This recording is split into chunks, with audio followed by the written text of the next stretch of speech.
Naipadala na ng Senado sa Office of the President ang kopya ng substitute bill para sa panukalang prevention of adolescent pregnancy. Tinanggal na rito ang probisyon na nagkaroon ng kontrobersyal na interpretasyon mula sa Pangulo at ilang mambabatas. May unang balita si Maki Pulido.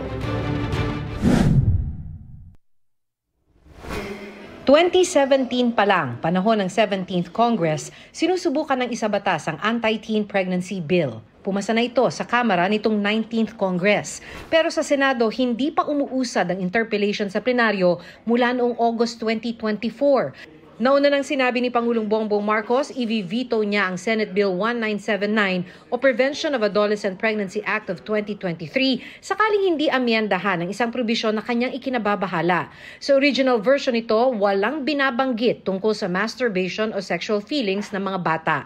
Pero para sa mga kontra sa panukalang batas, ito ang kahulugan ng katagang guided by international standard na nakasulat sa panukalang batas. Kaya sa inihaing substitute bill ni Senadora Risa Ontiveros, tinanggal na ang katagang ito. Nilinaw din na 10 years old pataas lang ang bibigyan ng comprehensive sexuality education at 16 years old pataas ang maaaring magka-access sa contraceptives kung may parental consent. Ang totoong pambubudol ay yung ginawa ng mga nag-fake news laban sa bill. Ang totoong pangbubudol ay yung mga nagkalat ng disinformation at nanakot. Naipadala na ng Senado ang kopya ng substitute bill sa Office of the President.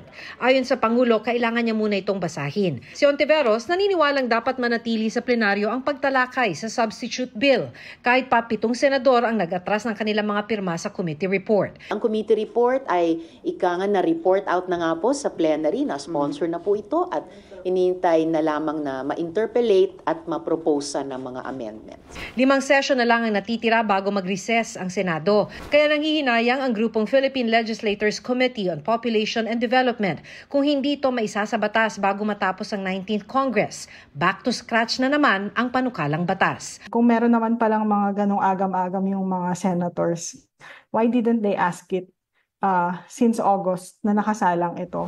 Ayon kay dating Chief Justice Maria Lourdes Sereno, ang namumuno sa Project Dalisay na kontra sa Anti-Teen Pregnancy Bill. Pag-aaralan muna nila ito.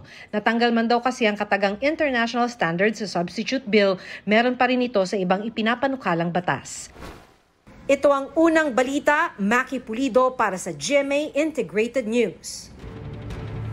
Igan, mauna ka sa mga balita, mag-subscribe na sa GMA Integrated News sa YouTube para sa iba't ibang ulat sa ating bansa.